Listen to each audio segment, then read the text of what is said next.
మంచిది. యేసుక్రీస్తు నామములో మీ అందరికీ శుభములు తెలియజేస్తున్నాను. హల్లెలూయా. మంచిది. స్తోత్రములు. హల్లెలూయా, హల్లెలూయా, హల్లెలూయా. దేవునికి వందనాలు. గత సంవత్సరం అంతా కాచి కాపాడిన దేవునికి స్తోత్రం చెల్లిద్దాం. హల్లెలూయా, హల్లెలూయా. దేవునికి స్తోత్రములు. మంచిది. మన నూతన సంవత్సరంలో మొదటి ఆదివారానికి ఇచ్చేసిన మీ అందరికీ యేసుక్రీస్తు శుభములు క్షేమములు కలుగునగాక. మనమందరము కలిసి దేవునికి స్తోత్రం చెల్లిస్తున్నాను. ఈరోజు 4వ తారీఖు, మొదటి ఆదివారము, మొదటి దినం. దేవునికి వందనాలు. దినం ఆరాధనకు వచ్చిన మనము దేవునికి స్తోత్రం చెల్లిస్తున్నాము. ఎంతమంది ఈ నూతన సంవత్సరంలో బైబిల్ చదవడానికి ఆరంభించారు? దేవునికి వందనాలు. ఎన్ని అధ్యాయాలు చదివారు? మన ప్రభు రాబోతున్నాడు త్వరలో. 2026 డిసెంబర్ వరకు పరిస్థితులు ఏ విధంగా ఉండబోతుందో తెలియదు. దయచేసి భయముతో, వణుకుతో మన సొంత రక్షణ మనం కాపాడుకుంటూ ఉండాలి. ఇది నియమం. దేవునికి వందనాలు. హల్లెలూయా, హల్లెలూయా. మనము దేవునికి స్తోత్రం చెల్లిస్తున్నాను. ఆది కాండము నుంచి మనం వింటూనే ఉన్నాము. దేవునికి స్తోత్రములు. ఆ దేవుడు మనల్ని అంతగా ప్రేమించి మన కొరకు ఈ లోకమును జన్మించి దేవునికి స్తోత్రములు. తన ప్రాణం పెట్టిన దేవునికి వందనాలు చెల్లిస్తున్నాను. దేవునికి స్తోత్రం చెల్లిస్తున్నాను. ఆ మాటలు మరొకసారి మనం జ్ఞాపకం చేసుకుందాము. త్వరగా వందనాలు.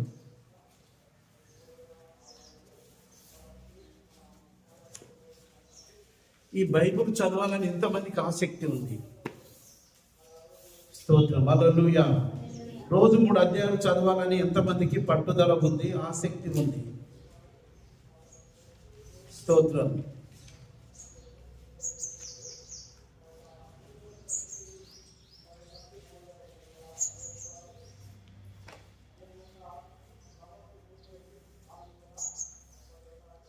చెప్పండి. దేవునికి వందనాలు చెల్లిస్తున్నాను. బైబిల్ స్టడీలో మనము త్రియేక దేవుని గురించి తెలుసుకున్నాము. త్రిత్వమైన దేవుని గురించి తెలుసుకుంటున్నాము. దేవుడు ఒక్కడే కాదు, దేవుడు ముగ్గురు అని మనకు అర్థమవుతుంది. అంటే ఒకటే దేవుడు కానీ 3 రూపాలు కాదు. దేవుడు అనగా దేవుడు ఏ విధంగా ఉంటాడు? ఆత్మ. దేవుడు అనగా త్రిత్వము, ముగ్గురు వ్యక్తులు కనబడతా ఉంటారు. దేవుడు అనగా ముగ్గురు, త్రిత్వము. దేవునికి వందనాలు చెల్లిస్తున్నాను. మరి ఈ నూతన సంవత్సరంలో అడుగుపెట్టిన మనము బైబిల్ స్టడీ విందామా? కొన్ని నూతన సంబంధానికి సంబంధించిన కొన్ని మాటలు విందామా? చెప్పండి. మీదే నిర్ణయం. మాట్లాడండి. మంచిది. కీర్తనల గ్రంథము 86వ కీర్తన 5వ వచనం చదువుతాం.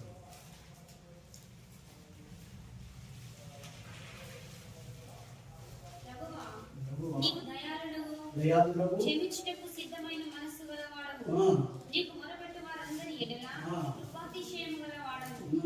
యెహోవా, నా ప్రార్థనకు చెవియొగ్గుము, నా మనవుల ధ్వని ఆలకించుము. నీవు నాకు ఉత్తరం ఇచ్చి ఉన్నావు. చాలు, ఇక్కడ ప్రార్థన చేద్దాం. దేవునికి వందనాలు. ఈ వాక్య భాగము కొరకు కొంచెం మనం ధ్యానం చేద్దాము. జాగ్రత్తగా వినండి. ఇది మొదటి సందేశం. ఈ సంవత్సరంలో మొదటి ఆదివారం.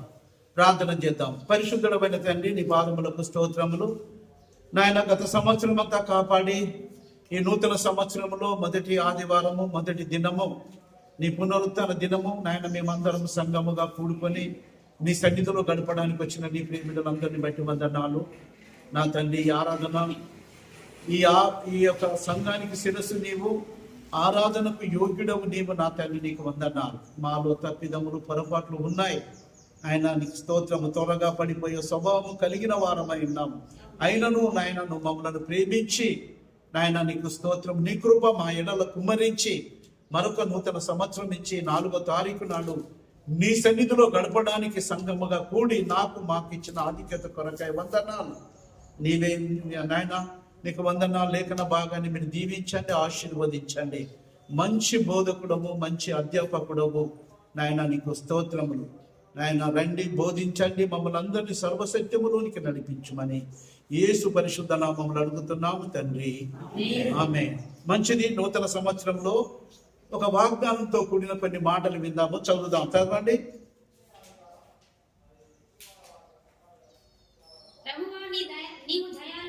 ప్రభువా నీవు దయాళుడవు, క్షమించుటకు దేవునికి వందనాలు చెల్లిస్తున్నాం. ఈ 86వ కీర్తనలో 5వ వచనములో ఏమని రాయబడి ఉన్నదంటే, ప్రభువా నీవు దయాళుడు. ఇంకోటి రెండవది ఏంటిది? క్షమించుటకు సిద్ధ మనసు కలిగిన వాడు. దేవునికి స్తోత్రం చెల్లిస్తున్నాం. దేవుడు అన్యాయపు తీర్పు తీర్చడు. దేవునికి స్తోత్రం చెల్లిస్తున్నాం. అయితే ఆయన దగ్గరికి వచ్చిన వారిని త్రోసివేసే దేవుడు కాదు. ఇప్పుడు దావీదు ఏమని ఉంటున్నాడంటే, దేవా నీవు క్షమించుటకు సిద్ధమైన మనసు కలిగిన వాడు, నువ్వు దయాళుడవయ్యా. నీ గురించి నేను ఏది పాడినా, ఎంత కీర్తించినా కూడా తక్కువే. దేవునికి స్తోత్రం చెల్లిస్తున్నా. అయితే నేను నీ దగ్గరకు వస్తున్నా. నాలో పొరపాట్లు ఉన్నాయి, తప్పిదములు ఉన్నాయి. అయితే నేను నీ దగ్గరకు వస్తున్నా. ఇప్పుడు ఏంటంటే, నీవు క్షమించడానికి సిద్ధమైన మనసు కలిగిన వాడు. దేవునికి వందనాలు. హల్లెలూయా, హల్లెలూయా. ఏమంటున్నాడు? దేవునికి వందనాలు. నీవు మొదటిది ఏంటిది? నీవు దయాళుడవు. రెండవది ఇప్పుడు మనలో పొరపాటు ఉన్నాయి, క్షమాపణ అడగాలి. ఎవరి దగ్గర రావాలి? దేవుని దగ్గర రావాలి. గత సంవత్సరం పొరపాటు చేశాము, గత సంవత్సరం తప్పిపోయాము. ఎన్నిసార్లు వ్యతిరేక దిశలో ఉన్నాము, ఎన్నిసార్లు వ్యతిరేకంగా మనం మాట్లాడి ఉన్నాము. ఇప్పుడు మనం ఎవరి దగ్గరకు వస్తున్నాము? ప్రభు దగ్గరకు వచ్చాము. దేవాన్ని గత సంవత్సరము నేను ఎన్నో తప్పిదములు పొరపాటు చేశాను, నాకు తెలుసు, నా అంతరాత్మకు తెలుసు, నీకొక్కడికి తెలుసు. దేవునికి వందనాలు. అయితే నువ్వు ఒకటి, నీ దగ్గర ఒకటి గుణం ఉంది. ఏంటి దగ్గర? నువ్వు దయాళుడవయ్యా. దేవునికి స్తోత్రం. అంటున్నాడు, నీవు దయాళుడవు, క్షమించడానికి క్షమాపణ అడుగుతున్నామా? దేవునికి వందనాలు చెల్లిస్తున్నాము. ఇంగ్లీష్ లో ఒక పదం ఉంటుంది, కాలు దాకంగానే సారీ అంటాం. దేవునికి వందనాలు. దేవా నన్ను క్షమించు అని ఎప్పుడు అడుగుతాము? ఈ వాక్యం అర్థమైన వాళ్ళు, ప్రభును కలిగిన వారు ఏంటంటే స్పష్టంగా తెలుగులోనే మాట్లాడాలి. అందుకే దేవునికి వందనాలు, దేవునికి స్తోత్రం చెల్లిస్తున్నా. అందుకే ఆయన ఈ విధంగా రాదు, మహిమ స్వరూపుడా, మృత్యుంజయుడా, మరణపు ముళ్ళును విరిచిన వాడా, నీకే స్తోత్రములు నా యేసయ్యా, నీకే స్తోత్రములు. విరిగిన మనసు, నలిగిన హృదయము, నీకిష్టమైన బలియాగముగా. విరిగిన మనసు, నలిగిన హృదయము, నీకిష్టమైన బలియాగముగా. నీ చేతిలోనే విరిచిన రొట్టెనై ఆహారమౌదు అనేకులకు. నీ చేతిలోనే విరిచిన రొట్టెనై ఆహారమౌదు అనేకులకు. మహిమా స్వరూపుడా, మృత్యుంజయుడా, మరణపు ముళ్ళును విరిచిన వాడా, నీకే స్తోత్రములు నా యేసయ్యా, నీకే స్తోత్రములు. ప్రభాను విరిగిన మనసు కలిగిన వారిని, నలిగిన హృదయం కలిగిన వారిని నీవు అలక్ష్యము చేయవు. అందుకేమంటున్నానంటే, ప్రభు దగ్గరకు వచ్చి నిన్ను గత సంవత్సరం అంతా కాపాడి, 4 రోజులు కాపాడి, ఈ దినము మందిరానికి వస్తే నేనేంటంటే, నువ్వు అడుగుతున్నామా? మనము మన మనస్సాక్షి కలిగిన మాలిన్యాన్ని కడుక్కుంటున్నామా? క్షమించడానికి సిద్ధమైన మనసు మనలో కలుగుతుందా? దేవా నేను నీ చేతిలో విలువబడాలి ప్రభా. ఎవరు సమర్పణ చేసుకుంటారు? దేవుడు ఆశీర్వదించాలి, దేవుడు దీవించాలి.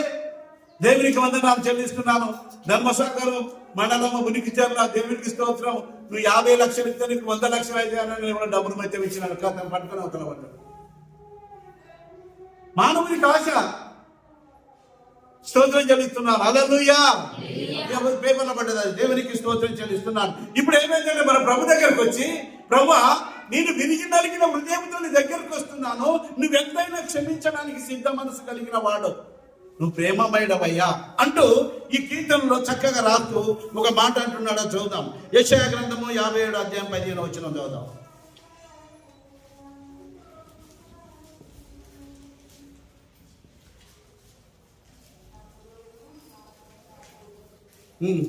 వారిలో భూమిపైన కలిగిన దోషమును బట్టి నేను ఆగ్రహపడి వారిని కొట్టితిని. నేను నా ముఖమును మరుగు చేసుకొని కోపించితిని. వారు తిరగబడి తమకిష్టమైన మార్గమున నడుచుచూ వచ్చిరి. యెషయా 57:15 అదేనా? 15.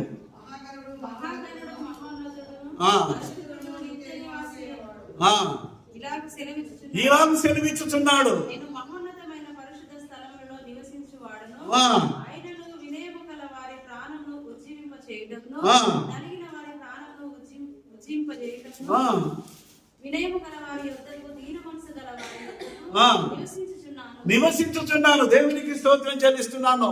యెషయా ప్రవక్త ద్వారా ఒక మాట పలుకుతున్నాడు. ఎక్కడుంటాడు ప్రభు? మీరు చెప్పండి, ఎక్కడుంటాడు దేవుడు? హిందువులు ఎక్కడెక్కడ వెతుకుతున్నారు? ఎక్కడ ఏ పుణ్యస్థానాల్లో దేవునికి వందనాలు, పుష్కరాలలో దేవుని వెతుకుతున్నారు. కొండ మీద ఉన్నాడా? 3 కొండల పైన ఉన్నాడా? 7 కొండల పైన ఉన్నాడా అని. మహోన్నతుడు, మహాగణుడు ఆయన ఎక్కడున్నాడు? 3 ఆకాశంలో. ఆయన ఏమంటున్నాడంటే దేవునికి వందనాలు అది వదిలేసి వినయము కలిగిన వారి యొద్దకు, రెండవది ఏంటిది? వినయం గల వారి యొద్దకును, దీన మనసుల కాని వారి యొద్దను నేను నివాసం ఉంటున్నాను. దేవునికి వందనాలు చెల్లిద్దాం. హల్లెలూయా. ఎవరి దగ్గర ఉన్నాడు దేవుడు? ఎవరి దగ్గర ఉన్నాడు యేసు?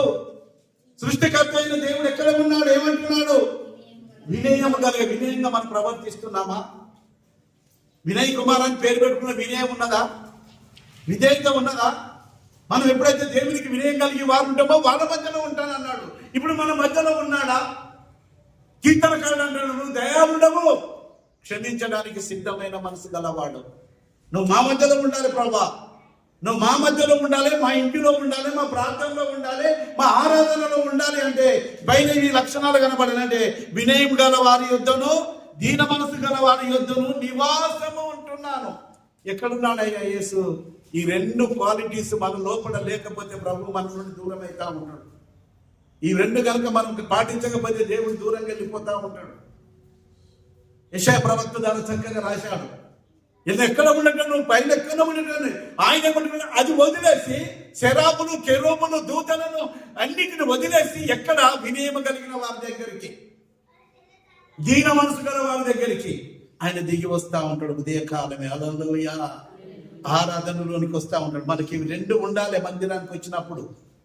ఈ మందిరానికి వచ్చిన మనము ఇవి 2 మన లోపల కనబడుతుంటే ప్రభు మన మధ్యలో మనతోటే ఉంటాడు. నువ్వు అడిగినవన్నీ ఇవ్వడానికి కొరకు సిద్ధంగా ఉండే దేవుడు. అందుకే దావీదు పాడుతా ఉన్నాడు, రాస్తా ఉన్నాడు, అడుగుతున్నాడు, పాడుతున్నాడు, అడుగుతున్నాడు. యెహోవా దేవా, నువ్వు క్షమించడానికి సిద్ధమైన మనసు కలిగిన వాడు. క్షమాపణ అడుగుతున్నామా? సృష్టికర్త అయిన దేవుడు మన మధ్యలో ఉన్నప్పుడు దేవా నన్ను క్షమించాయి అని అడుగుతున్నామా? ఆయన మహాకాశములు సొలొమోను కట్టిన మందిరములోనికి యాజకులు సైతము నిలువలేనని అక్కడికి వచ్చిన దేవుడు వినయము కలిగిన వారి యొద్దకు, దీన మనసు గల వారి యొద్దకు వచ్చి నేను నివాసం ఉంటానని. అబ్బా, ఈ మాట ఏంటి? వాగ్దానంతో కూడిన మాట. కొత్త సంవత్సరంలో, పాత సంవత్సరం అయిపోయింది. ఈ 2 కనుక మన దగ్గర లేకపోతే మనం ప్రభు మనలో ఉండడు. ఈ సంవత్సరం చివరి వరకు ఏ విధంగా ఉండబోతుందో తెలియదు. దేవునికి స్తోత్రం చెల్లిస్తున్నాను. ప్రభు మన మధ్యలో ఉండాలి, మనతో ఉండాలి, మన ఇంటిలో ఉండాలి. మన ప్రార్థన వినాలంటే ఈ 2 మనకు ఉండాలి. ఏమి ఉండాలి? వినయము గల వారి యొద్దకును, దీన మనసుల గారి వారి యొద్దను నేను నివాసము చేయిస్తున్నాను. దేవునికి స్తోత్రం చెల్లిస్తున్నాను. ఈ సంవత్సరం ఆరంభించబడింది. ఈ 2 ఉండే దేవుడు నీతోటి ఉండి నివాసం చేస్తున్నట్టు. నీ కుటుంబం, నీ భార్య, నీ పిల్లలు కాదు, నీ తల్లిదండ్రులు కాదు, దేవుడు నివాసం నీతోనే ఉండాలి.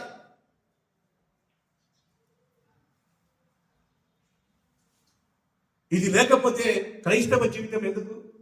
ఎన్ని పాటలు పాడదాం? ఇవి రెండు మనకు ఉండకపోతే ఎన్ని పాటలు పాడదాం? ఈ పాటల బుక్కులో నేను పాటలను ఎన్ని పాడతాం? దేవునికి స్తోత్రం. ఇంకో మాట చూడండి, నిర్గమకాండం 34వ అధ్యాయం 6-7 వచ్చిన చదువుదాం. చూడగా చదవండి. అతని ఎదుట ఆ, యెహోవా ఆ, అతన్ని దాటి వెళ్ళుచు ఆ. యెహోవా కనికరము, యెహోవా కనికరము, దయ, దయ, దీర్ఘశాంతము, దీర్ఘశాంతము, విస్తారమైన కృపా సత్యము ఆ, గల ఆ. దేవుడైన యెహోవా. దేవునికి స్తోత్రం చెల్లిస్తున్నాను. దేవుడు ఏమంటున్నాడు? మోషే ఏమంటున్నాడు? మొదటి చదవండి, 6-7 వచనాలు చదవండి. చక్కటి మాటలు గుర్తుపెట్టుకోండి. ఆయన 1000 మందికి కాదు, పదండి, మనం 6వ వచనం 7వ వచనం 6వ వచనం చదువు. యెహోవా అతన్ని దాటి వెళ్ళి అతనిని దాటి వెళ్ళుచున్నాడు దేవుడు. ఆగు ఒక్క నిమిషం. ఇప్పుడు మోషే ఏమన్నాడు? దేవుని చూడాలనుకున్నాడు, దేవుని దగ్గరికి వెళ్ళాడు, దేవునికి వందనాలు. దేవుడు ఏమంటున్నాడు? ఆయన మాట్లాడుతున్న ఒకవేళ దేవునికి స్తోత్రం. మోషే దగ్గరికి వస్తే ఆయన ఒక మాట అంటున్నాడు. ఆ మాట ఏంటిది? చదవండి. ఆయన కనికరము, దయ, చూడండి, కనికరము, దయ, దీర్ఘశాంతం. ఎంత మంచి దేవుడు చూడండి. కనికరము, దయ. మనకుంటుందా కనికరము? మనకు దయ ఉంటుందా? దీర్ఘశాంతం ఉంటుందా? మన మానవుల కనుక త్వరగా పడిపోయే స్వభావం మనలో కూడా కనబడుతుంది. ఆ దేవునికి ఇన్ని సుగుణాలు కలిగిన ఆ దేవుడు శరీరాన్ని దాల్చుకొని మరియమ్మ గర్భంలో జన్మించాడు. ఆయన ఇంకేమన్నా? కృప సత్యములు ఏమన్నాడు తర్వాత? విస్తారమైన దేవునికి వందనాలు. దేవుని దగ్గర ఏమేమున్నాయి? దయ ఉంది, దీర్ఘశాంతం ఉంది, విస్తారమైన కృప ఉన్నది. మరి కృప ఉన్నదంటే 2026 సంవత్సరము పొడిగించబడింది, మన ఆయుష్ పొడిగించబడింది. అంటే కృప మన ఎడల ఎంతగా హెచ్చుగా ఉంది ఒకసారి ఆలోచన చేయండి. గత సంవత్సరం దేవుడు కాపాడాడు. కృప మన మంచి వాళ్ళమని కాపాడలే. దేవునికి వందనాలు. కృప ఉన్నది. ఆయన కృపా సత్యము కలిగిన దేవుడు. దేవునికి వందనాలు చెల్లిస్తున్నాను. ప్రభా, ఇప్పుడు మనల్ని ఎవరైనా మనం కలిస్తే మాట్లాడితే దేవుని దయవలన మంచిగా ఉన్నామని అంటావా? మంచిగానే ఉన్నాను అయ్యానంట, క్షేమంగా ఉన్నానంటే. కృప ఉంది, నేను బ్రతికున్నాను. కృప ఉంది, నాకు మళ్ళీ 26 సంవత్సరం దేవుడు పొడిగించబడింది. విస్తారమైన కృప దేవునికి ఉంది. దేవుని దగ్గర కృప ఉంది. ఆయన మనల్ని ప్రేమించి, ఆయన మన మీద కనికరపడి జాలి చూయించి, ఆ ఏదేను తోటలో ఆదమవలతో ఏమని స్త్రీ సంతానం రాబోతుందని వాగ్దానం చేసిన ఆయన సుమారు 2026 సంవత్సరాల క్రితము ఈ పుడమిపై, ఈ భూమిపై, యూదా బెత్లెహేములో యోసేపు మరియమ్మ గర్భంలో జన్మించిన ఆయన మన కొరకు ప్రాణం పెట్టి మృత్యుంజయుడై తండ్రి కుడిపార్శ్వమున కూర్చొని మన పాపమును శాపమును భరించి మన కొరకు రక్తాన్ని కాల్చిన యేసయ్య ఇన్ని సుగుణాలు కలిగి నడుస్తా ఉంటే మనం ఎందుకు నడుచుకోకూడదు? ఒకసారి ప్రశ్నించుకుందాం. ఈ సంవత్సరంలో మన లోపల కూడా ఏముండాలి? కనికరం ఉండాలి, దయ ఉండాలి, దీర్ఘశాంతం ఉండాలి, కృప కలిగి ఉండాలి. కృప. దేవునికి వందనాలు. 6-7 వచ్చిన చదువు. ఆయన 1000 మందికి కృపను చూపుచు దోషమును అపరాధమును పాపమును క్షమించును గాని ఆయన ఏ మాత్రమును దోషులను నిర్దోషులుగా ఉంచాడు. క్షమిస్తాడు. దోషులను నిర్దోషులుగా, దోషం చేసే వాళ్ళని నిర్దోషులుగా ఇచ్చిన దేవుడు అసలే ఒప్పుకోడు. దేవునికి స్తోత్రం. ఎంత మంచి దేవుణ్ణి కలిగి ఉన్నాము ఒకసారి గుర్తు చేసుకోండి. ఆయన నామంలో బాప్తీసం తీసుకున్నాం, మనం ఆయన అంగీకరించాం. దేవునికి స్తోత్రం చెల్లిస్తున్నాం. మనం ఇంకొక మాట చూద్దాము. యెహెజ్కేలు గ్రంథము 18వ అధ్యాయం 23వ వచనం చదువుదాం. చదవండి. యెహెజ్కేలు గ్రంథము 18వ అధ్యాయము 23వ వచనం.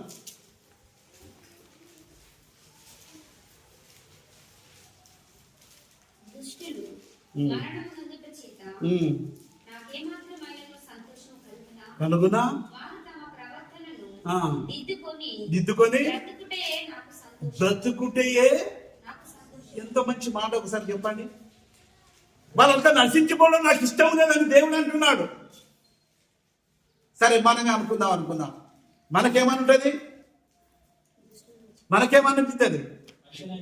మంచిగానే మాగైంది, మంచిగానే. దేవునికి వందనం. ఆయన అందులో ఉండి నశించడం దేవునికి ఇష్టం లేదు. అయితే ఆయన మీద ఆయన కనికరం చూపుతున్నాడు, ఆయన మీద దయ కలిగి ఉన్నాడు, ఆయన మీద ప్రేమ కలిగి ఉన్నాడు. మనమైతే మంచిగానే జరిగింది. దేవునికి స్తోత్రం. దేవుడు ఒప్పుకుంటాడు. అంటే బాబు లోపలికి రా, లోపల అంటే ఏమన్నా ఉంటే బాబులకి చెట్టు లోపల దగ్గర కూర్చోబెట్టు. ఏమంటున్నాడు దేవుడు? ఏమంటున్నాడు ఒకరు చూడండి. ప్రవక్త ద్వారా మాట్లాడుతున్నాడు. ఎహెజ్కేలు గ్రంథం ప్రవక్త ద్వారా ఇశ్రాయేలు ప్రజలు అంటున్నాడు, వాళ్ళ పాపంలో ఉండి నశించడం నాకు ఇష్టం లేదు, ఎందుకంటే నేను అబ్రాహాముతో వాగ్దానం చేశాను. మనకు ఒక వాగ్దానం ఉంది. ఈ అబ్రహాము వాగ్దానం ఏంటంటే అన్య జనులు కూడా నీ ద్వారా ఆశీర్వదించబడతారు అబ్రహాం అని చెప్పాడు. ఆ అన్య జనులమైన మనకు ఆ ఆశీర్వాదం పొందుకోవాలంటే మనం అందులో ఉండి సంతోషించడం ఇష్టం లేదు కనుక ఆయన మన మీద కనికరించి గత సంవత్సరం అంతా కాపాడి సంవత్సరములు మనము ఇందులో ప్రవేశపెట్టిన తర్వాత ఇంకా మనము ఆ యొక్క దుమ్ములో ధూళిలో ఆ లోక సంబంధమైన దానిలో మనం ఉండేదంటే ఆయన మనం నశించిపోవడం ఆయన ఇష్టపడడు. స్తోత్రం. హల్లెలూయా, హల్లెలూయా. ఎంత మంచిగా మాట్లాడుతున్నాడు ఇశ్రాయేలు ప్రజలతోటి. ఈరోజు మనతో మాట్లాడుతున్నాడు.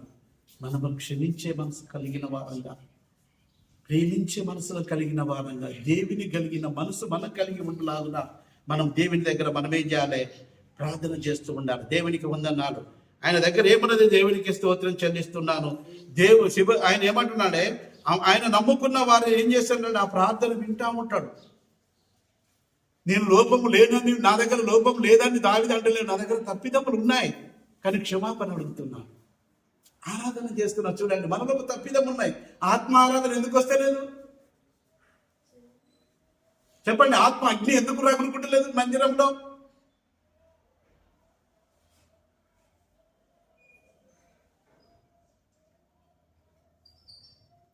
చదువుదాం ఒక మాట. కీర్తన గ్రంథము 103 కీర్తన 3 వచనం.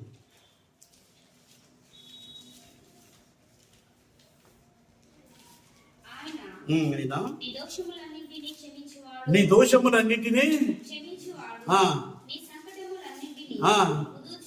దేవునికి వందనాలు. ఏం చేస్తున్నాడు ఆయన? క్షమించే దేవుడు. ఆయన ఒకవేళ గనుక మన మీద కన్నీర చేస్తే మనం ఉండేవాళ్ళం కాదు. మన దోషములు ఏ విధంగా ఉన్నాయో దేవునికి తెలుసు. మనం ఎప్పుడు ఒప్పుకుంటాం? మన దేవుని సన్నిధికి వచ్చినప్పుడు ఒప్పుకోవాలి, వదిలేసేయాలి, ఆరాధన చేయాలి. అవి వదిలేస్తేనే కనుక మనను క్షమించడు దేవుడు. క్షమించే దేవుడు. మనం ఏం చేయాలి? వదిలేస్తేనే కదా, మనం అడిగితేనే కదా, మనము క్షమాపణ అడిగితేనే కదా వదిలేసేది. అప్పుడు ఆరాధన జరుగుతూ ఉంటుంది. దేవుని అగ్ని మన మీదకి దిగుతూ ఉంటుంది, ఆత్మ దేవుని మన మీదకి దిగుతూ ఉంటుంది. దేవునికి స్తోత్రము. అందుకని నేను ఏమంటాడు? పౌలేమంటాడు, నేను మనసుతో పాడుదును, నేను ఆత్మతో పాడు. నీ దోషములన్నింటినీ క్షమించువాడు.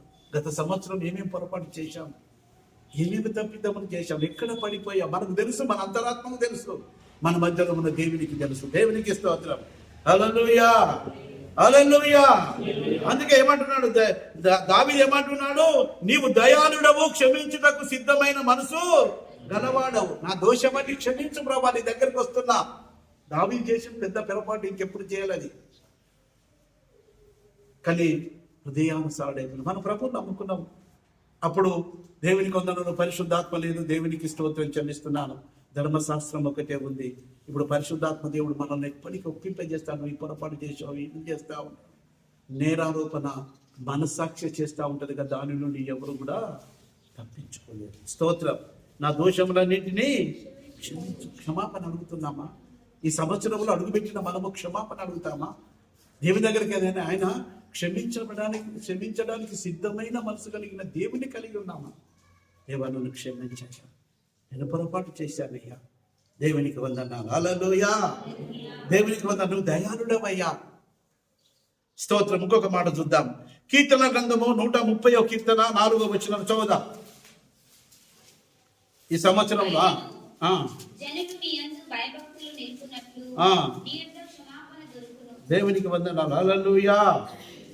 130వ కీర్తన 4వ వచనం తీసి చూడండి, చదవండి. అయినను జనులు నీ యందు భయభక్తులు నీ యందు భయభక్తులు నిలుపునట్లు నిలుపునట్లు నీ యొద్ద నీ వద్ద క్షమాపణ దొరుకును. క్షమాపణ దొరుకుతుంది. మనము భయము భక్తి కలిగి ఉండి దేవుని దగ్గరకు వచ్చినప్పుడు మనకు క్షమాపణ దొరుకుతుంది. దేవుని దగ్గర ఆ క్షమాపణ మనం అడిగినప్పుడు దేవుని ఇస్తా ఉంటాడు. మనం అడగకపోతే ఇయ్యడు. దేవునికి స్తోత్రం చెల్లిస్తున్నాను. ఏమంటున్నాడు? జనులు నీ యందు భయభక్తులు నిలుపునట్లు నీ యొద్ద క్షమాపణ. భయము భక్తి ఉండాలంటే మనం ఆయన యందు క్షమాపణ కలిగి ఉండాలి. క్షమించే దేవుడు. భయము భక్తి మనం కలిగి ఉన్నప్పుడు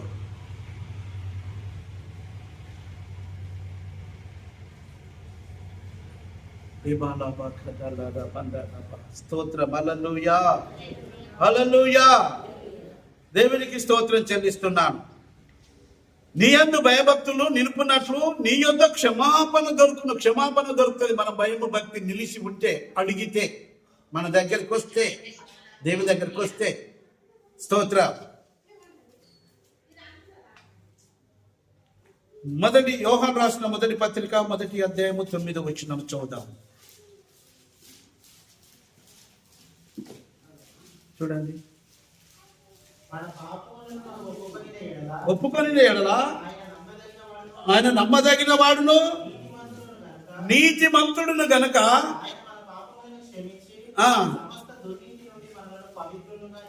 దేవునికి వందనాలు.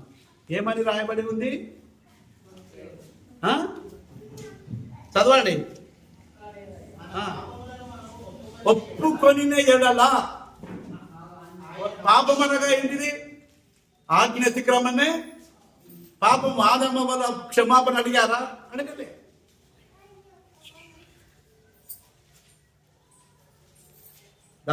ఆదాం అంటాడు, దేవునికి స్తోత్రం, అవ్వకు పేరు పెట్టింది అతనే, జంతువులకు పేరు పెట్టింది అతనే. దేవునికి వందనాలు. అవ్వను ఏమంటున్నాడు? ఈ స్త్రీ, నువ్వు నాకు ఇచ్చిన ఈ స్త్రీయే నాకు ఆ పండ్లు తెచ్చిచ్చిన కనుక నేను పాపంలో పడిపోయా. ఈ స్త్రీ అని మాట్లాడుతూ ఉంటాం. హల్లెలూయా, హల్లెలూయా. అందుకే ప్రభు అంటాడు స్త్రీ సంతానం రాబోతుంది అని. ఈ స్త్రీయే నాకు ఇచ్చింది.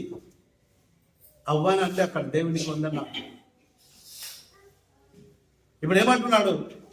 యోహాను రాసిన మొదటి పత్రిక 1వ అధ్యాయం 9వ వచనంలో చూడండి.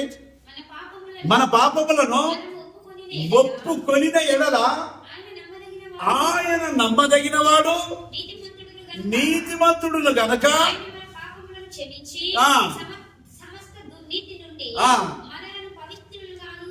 దేవునికి వందనాలు. ఎన్ని మనము క్షమించమని అడిగితే, మనం ఒప్పుకొనిన ఎడల ఆయన దయాళుడు, క్షమించడానికి సిద్ధమైన మనసు కలిగిన వాడని దావీదు కీర్తన 86వ కీర్తన రాస్తా ఉన్నాడు. మనం ఎందుకు అడగలేకపోతున్నాం? ఎంతకాలం మన హృదయాలలో ఈ మురికిని పెంటను పెట్టుకొని మనం ఆరాధన చేద్దాం. ఆరాధన పోతలేదు, అగ్ని రగులుకుంటలేదు. పెంతెకోస్తు వాళ్ళు ఏం చేయాలంటే అన్య భాషలతో ప్రార్థన చేసినప్పుడు అగ్ని రగులుకుంటుంది. ఆరాధన వస్తలేదు. దేవునికి వందనాలు. 10 గల పాటలు కాదు, ఒక్క పాట కాదు. దేవునికి వందనాలు. మనం ఒప్పుకోవాలి. దేవునికి వందనాలు. నీ ఇంటిలో నువ్వు అగ్ని పండుకుంటూనే ఉండాలి. దేవునికి స్తోత్రం. దేవా, ప్రార్థన చేస్తున్నాము. ఉదయకాల ఫోన్ కాన్ఫరెన్స్ లో ప్రార్థన జరుగుతుంది. మరి తర్వాత మీరు వ్యక్తిగతంగా ప్రార్థన చేసుకుంటున్నారా నాకైతే తెలియదు. కానీ ఒకవేళ ప్రార్థన అయిపోయిందా నువ్వు వండుకుంటే ఆ ఉన్న అగ్ని అంతా చల్లారిపోయి మన ఏమి లేని స్థితిలోకి వచ్చేస్తా ఉంటాం. మళ్ళీ అదే ఫ్లోలో అదే యొక్క కంటిన్యూషన్ గా నువ్వు ప్రార్థన చేసుకున్నావు అనుకో, అగ్ని రగులుకుంటా ఉంటా. దేవునికి వందనాలు. హల్లెలూయా, హల్లెలూయా. మరి ఎప్పుడు మనం ప్రార్థన చేస్తాము, ఎప్పుడు దేవునితో సహవాసం చేస్తామంటూ అంటే ఉదయకాలమే దేవాని హస్తము చాపి నన్ను ముట్టయ్యా, నాకు ఇది కావాలి ప్రభా, నువ్వు ఎప్పుడు అడుగుతావు? ఆ ప్రార్థనలో వచ్చినప్పుడు నువ్వు అడుగుతావంటే దేవుడు నీకు అందిస్తా ఉంటాడు. క్షమించిన క్షణాల ప్రభా, నేను ఫలానైన వాళ్ళు ఒక మాటను క్షమించాయ్యా. నువ్వు క్షమాపణ అడగకపోతే దేవుడి దగ్గరికి రాని. అందుకేమంటున్నాడు 9వ వచనంలో, మన పాపంలో మనం ఒప్పుకొని ఎడల ఆయన నమ్మదగినవాడు, నీతిమంతుడు గనక ఆయన మన పాపములన్నింటిని క్షమించి సమస్త దుర్నీతి నుండి మనలను పవిత్రులుగా చేయను. పవిత్రపరచబడాలి. మన ఆయన పరిశుద్ధుడు.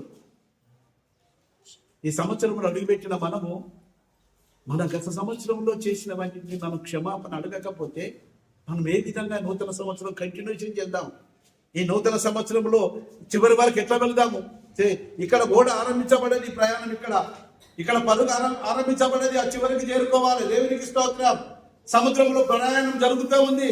మనం ఓడలోకి నిలబడ్డాము, ఆ దరికి వెళ్ళాలి. తుఫాన్లు వస్తూ ఉంటాయి, అలలు లేస్తూ ఉంటాయి. మనం ఓడలో మనం ఉన్నాము. ఓడ నాయకుడు దేవుడై ఉండేది ఉంటే, ఆ ఓడలో కనుక నీకు ఉండేది ఉంటే, ప్రభు నీతో ఉండేది ఉంటే, నువ్వు క్షమాపణ అడిగితే ఆ దరి వరకు తీసుకువెళ్ళే దేవుడు మనకు ఆయన నడిపిస్తూ ఉంటాడు డ్రైవర్గా నిలబడి. క్షమాపణ అడగకపోతే, నువ్వు ఒప్పుకోకపోతే, నువ్వు ఎక్కడైతే నువ్వు ఓడలో కూర్చున్నావు అక్కడే ఉంటుంది సముద్రం, అలలు వస్తూ ఉంటాయి. ఇక నువ్వు ఆ దరికి కాదు, ఇక్కడే ఆరంభంలోనే ఉంటావు.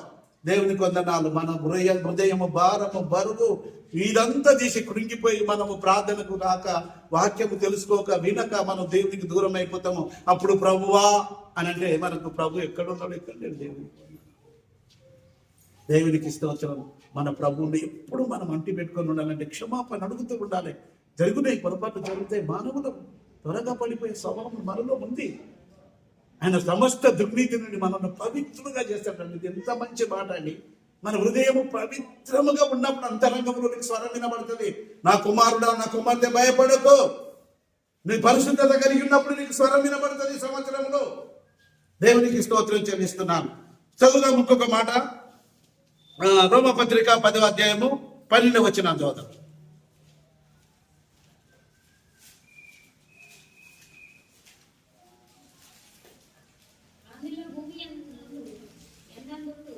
రోమపత్రిక 10వ అధ్యాయము 12వ వచనం చదువుతాం. లేదు,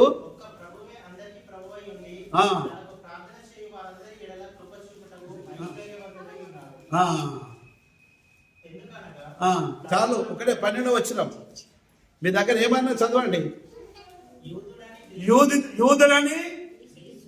యూదులకే యేసు ప్రభువు నువ్వు ఎందుకు అనుకుంటున్నావు? గ్రీక్ దేశస్తులకే దేవుడాన్ని మనం ఎందుకు అనుకుంటున్నాం? ఆ రెండింటిని మినహాయించి కిందేం రాసిన పేరు కూడా చక్కగా రాశాడు. ఆయన అబ్రహాం సంతానం, వాళ్ళ ప్రార్థన వింటాడు, గ్రీక్ దేశస్తుల ప్రార్థన వింటాడు, భారతీయుల ప్రార్థన వింటాడు అని అక్కడ రాయబడలే. గ్రీక్ దేశస్తులని, ఆ యూదులని దేశ భేదం లేదు, కానీ ఒక ప్రభువే, ఆయన అందరికీ ప్రభు అయి ఉన్నాడు. తనకు ప్రార్థన చేయ వారందరికీ ప్రార్థన చేయని వారందరి ఎడల కృప చూపుటకు ఐశ్వర్యవంతుడై ఉన్నాడు. దేవునికి ఐశ్వర్యము, దేవునికి వందనాలు. మన దేవుడే మనకు ఐశ్వర్యమై ఉన్నాడు. కృప, దేవునికి వందనాలు. కృప చూపుతాడట, ఐశ్వర్యమై ఉన్నాడట. మరి ఈ సంవత్సరంలో ఈ వాగ్దానాలని మనము స్వతంత్రించుకొని ఎప్పుడు ముందుకు సాగుదాం. హల్లెలూయా, హల్లెలూయా. కృప కావాలి.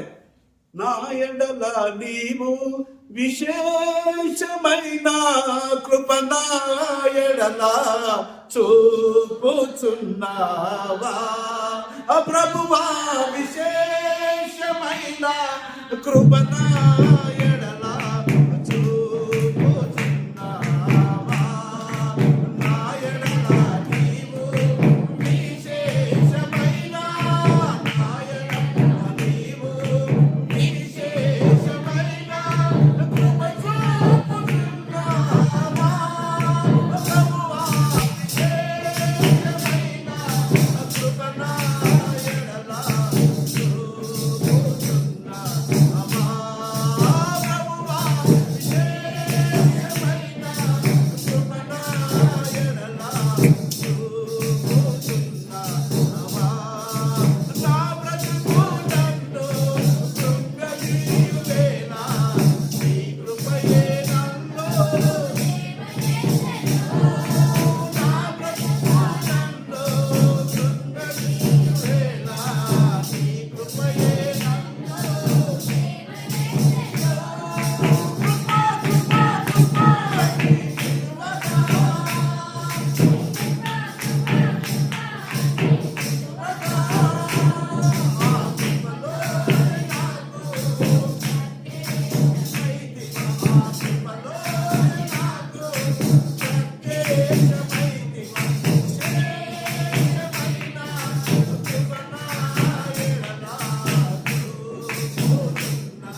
ఎవరు గ్రీకు దేశస్తుడని యూదులని భేదము లేదు.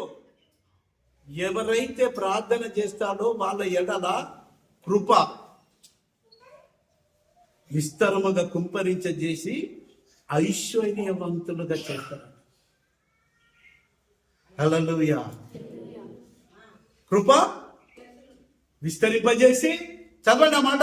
రోమపత్రిక 10:12 ఎవరైనా మనం అన్యజనులము, మన ప్రభువును కలిగి ఉన్నాము, ఆయన ఆత్మ పొందుకొని ఉన్నాము, పరిశుద్ధ సన్నిధిలో ఆరాధన చేస్తున్న మనము మన ప్రార్థన నువ్వెందుకు అనుకుంటున్నావు? కొత్త సంవత్సరంలో ఆయన దయాళుడు, క్షమించడానికి సిద్ధమైన మనసు కలిగిన వాడు, వినయము గల వారి యొద్దను, దీన మనసు కలిగిన వారి యొద్దను నీ నివాసం ఉండడానికి నా పరలోకాన్ని వదిలిపెట్టి, నా యొక్క దూతలను వదిలిపెట్టి నేను నీ దగ్గరికి దిగి వస్తే నీ ప్రార్థన వినని ఎందుకు అనుకుంటున్నావు? ఈరోజు చదవమాట.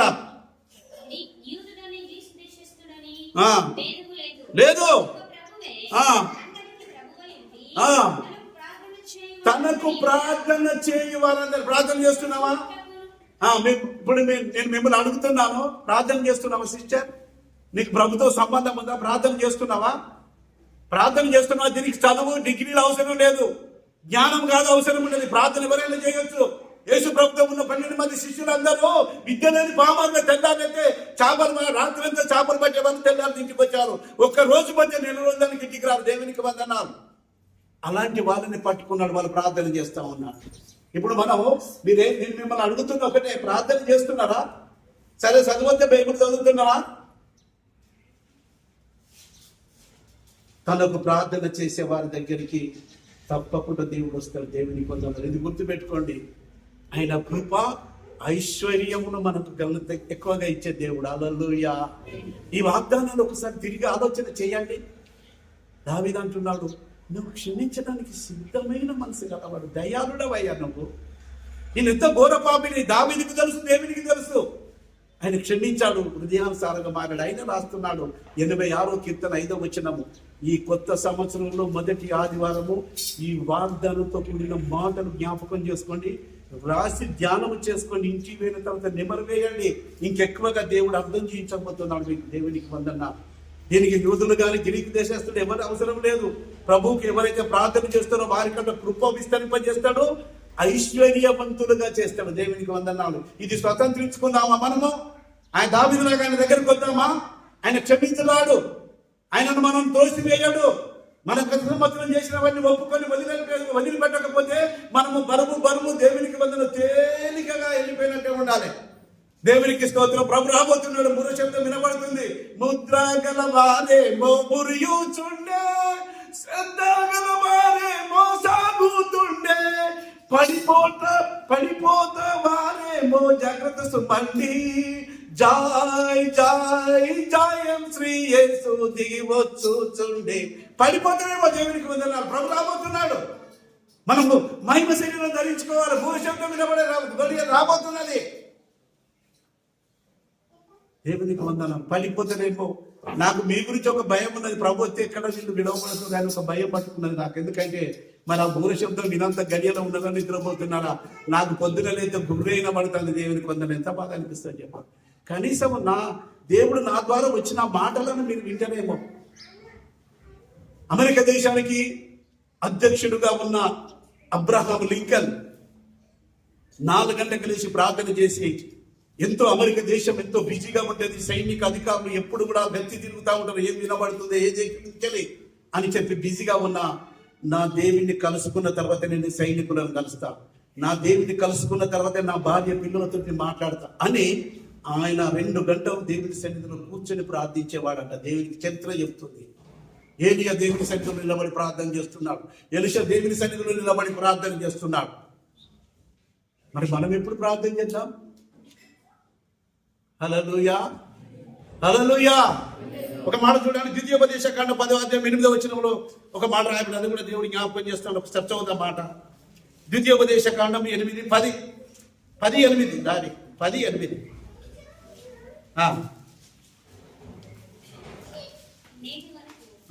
నేటి వరకు జరుగుతున్నట్లు యెహోవా నిబంధన మందసమును మోయుటకు యెహోవా సన్నిధిని నిలిచిపెట్టును. ఆయనను సేవించి ఆయన నామమును బట్టి ఆ. దీవించుటకును ఆ. లేవి గోత్రపు వారిని ఆ. ఆ కాలమున ఆ. యెహోవా ఏర్పరచుకొనెను. దేవునికి వందనాలు. ఏమని ఉన్నది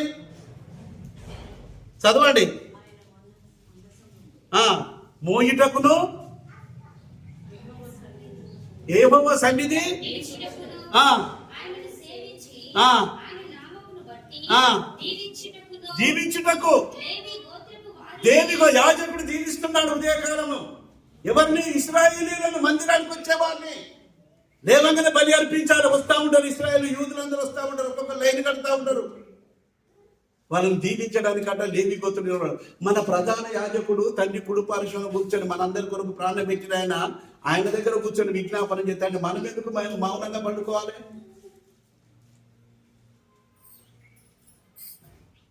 అసలైన లేవీయుడు ప్రధాన యాజకుడు. ఇప్పుడు మనము ఈ 86వ కీర్తన మరొకసారి 5వ వచనం చదువుదాం, ప్రార్థన చేసుకుందాం. హల్లెలూయా. చదవండి. హల్లెలూయా. చదవండి. నీవు దయాళుడవు, దయాళుడవు, క్షమించుటకు సిద్ధ మనసు గలవాడవు, క్షమించుటకు సిద్ధ మనసు గలవాడవు. సిద్ధ మనసు గలవాడు.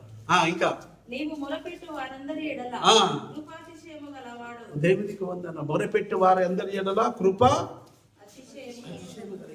మనం ప్రార్థన చేస్తే అన్ని పొందుకుంటాం. దయాళుడవయ్యా నువ్వు. ఎప్పుడైనా దేవుని ఉదయకాలము దేవా నువ్వు దయాళుడవయ్యా అని ఎప్పుడైనా ఆరాధన చేస్తున్నామా? కృపాసక్త్యము కలిగిన దేవుడని మనం ఎప్పుడైనా ఆయన ఎడల చూపుతున్నామా, అడుగుతున్నామా? మనలో పొరపాట్లు ఉన్నాయి, తప్పిదములు ఉన్నాయి. మరి ఎప్పుడు మనము ప్రార్థన చేద్దాం, ఎప్పుడు అడుగుదాం? ఇప్పుడు ఇవన్నీ లేఖనాలు చూసినాం. ఆయన మహోన్నతమైన స్థలములలో నివసించువాడు. ఆయన దిగొచ్చేసిన వినయము కలిగిన వారి యొద్దను, నలిగిన వారి యొద్దను ఆయన నివాసం ఉండడానికి వచ్చినాడు. మన మధ్యలో ఉండాలి. దేవునికి వందనాలు చెల్లిస్తున్నాం, దేవునికి స్తోత్రం చెల్లిస్తున్నాను. ఇప్పుడు మన మీ ఇంటికాడ మేము వచ్చి ప్రార్థన పెట్టినాం అనుకో, దేవునికి స్తోత్రం. ఉపవాస ప్రార్థన కూడిక పెట్టినాం. మీ ఇంటి దగ్గర అక్కడ ఏమి నాకు అంతరాత్మలో అర్థమై కావాల్సింది ఏం జరిగినా వాళ్ళు ప్రార్థన జీవితం కలిగి ఉన్నారా లేదా నిజంగా తెలిసిపోతా ఉంటుంది. సైతాన్ ప్రభావం ఉన్నదా, దేవుని సన్నిధి ఉన్నదా అని మీరు ఎప్పుడైనా ఆత్మలో గ్రహించండి. దేవుని ఆత్మ ఎందుకు ఇచ్చిండు మనకి, ఇది ఎప్పుడు గుర్తుపెట్టుకోవాలి. ఈ గదులలో దేవునికి స్తోత్రం, దేవుని యొక్క ఆత్మ సంచారం ఉందా లేదా?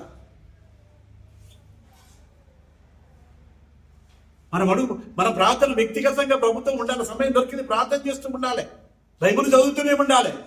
దేవునికి వందనాలు చెల్లిస్తున్నాను.